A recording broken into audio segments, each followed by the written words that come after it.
चलिए दोस्तों, आज के इस वीडियो में हम लोग आवर्धन की बात करने वाले हैं। आवर्धन को इंग्लिश में मैग्निफिकेशन कहते हैं, ठीक है ना। तो आज हम लोग जानेंगे फिजिक्स में आवर्धन किसे कहते हैं। आवर्धन के जो बेसिकली बातें, जो बेसिकली फॉर्मूला, वो सारी बातें हम लोग जानेंगे और यहाँ से कुछ इंपॉर्टेंट ऑब्जेक्टिव क्वेश्चन निकलते हैं जो हर तरह के एग्जामों में पूछी जाती है। उन सारी बातों को मैं समझाऊंगा, ठीक है ना। तो आवर्धन को इंग्लिश में मैग्निफिकेशन कहते हैं। मैग्निफिकेशन आवर्धन कहते हैं किसे है, तो प्रतिबिंब की ऊंचाई और वस्तु की ऊंचाई दोनों का जब बटा करते हैं, अनुपात करते हैं, तो उसे हम लोग आवर्धन कहते हैं। मान लीजिए आपका वस्तु की ऊंचाई हो गया और ये प्रतिबिंब हो गया। आपका वस्तु ऐसा हो गया, उसका प्रतिबिंब, जैसे मान लीजिए यहाँ पर एक बात देखिए, मैं ये हूँ और ये मेरा प्रतिबिंब आपको दिखाई दे रही है। मैं वस्तु की ऊंचाई हो गया और ये मेरा प्रतिबिंब ऊंचाई हो गया, ठीक है ना। मान लीजिए मैं एक वस्तु हूँ और ये प्रतिबिंब हो गया, तो वस्तु की ऊंचाई और ये प्रतिबिंब की ऊंचाई, ठीक है ना। तो वस्तु की ऊंचाई और प्रतिबिंब की ऊंचाई, इन दोनों का उल्टा करेंगे। प्रतिबिंब की ऊंचाई और वस्तु की ऊंचाई जब दोनों का बटा करेंगे तो वो आपका आवर्धन कहलाता है। तो प्रतिबिंब की ऊंचाई और वस्तु की ऊंचाई के अनुपात को हम लोग क्या कहते हैं, आवर्धन कहते हैं। प्रतिबिंब की ऊंचाई, वस्तु की ऊंचाई दोनों का अनुपात करेंगे तो उसे हम लोग क्या कहते हैं, आवर्धन। आवर्धन को इंग्लिश में मैग्निफिकेशन कहते हैं।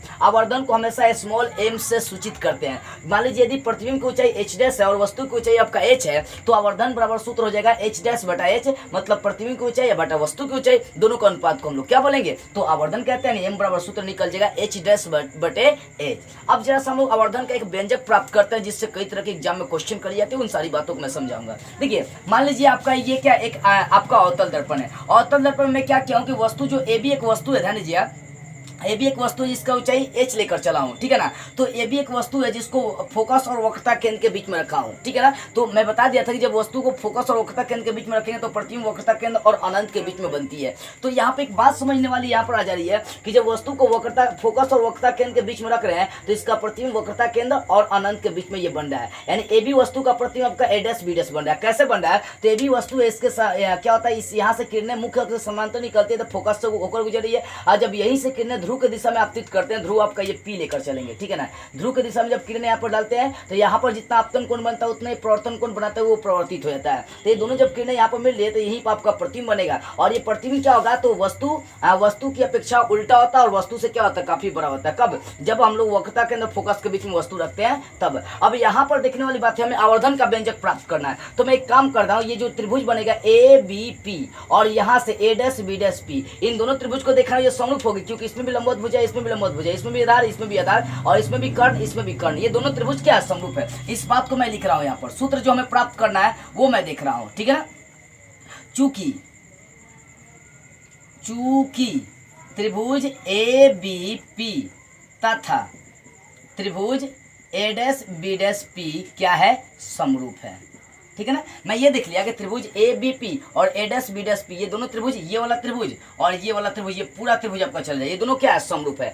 अब देखिए, जब ये दोनों त्रिभुज समरूप है तो इनकी भुजाएं क्या हो जाएंगी, अनुपातिक हो जाएंगी। ये तो बटा है, मतलब ये तो आपको पता है, ध्यान दीजिए। तो भुजाएं मान लीजिए इसमें ए बी उठाएंगे, मतलब लंबवत भुजाएं उठाएंगे, तो इसमें भी आपका ये उठाना पड़ेगा, लंबवत ए डैश बी डैश, ठीक है ना। अब मान लीजिए इसमें क्षैतिज उठाते हैं आप, ए पी उठाते हैं, तो इसमें भी आपको क्षैतिज ही उठाना पड़ेगा, ए डैश पी।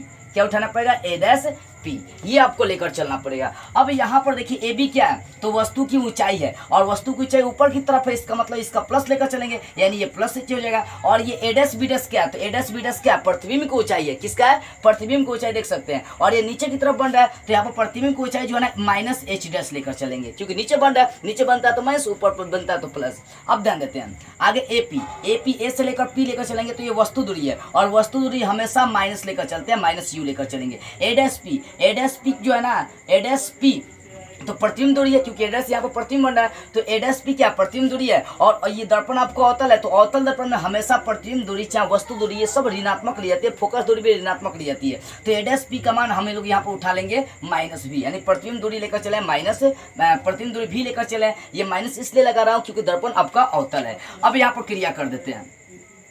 अब यहाँ पर क्रिया करेंगे तो प्लस माइनस आपका ये माइनस हो जाएगा, इसको उलट देंगे, प्लस माइनस माइनस ये h बटा आपका हो जाएगा h डैश।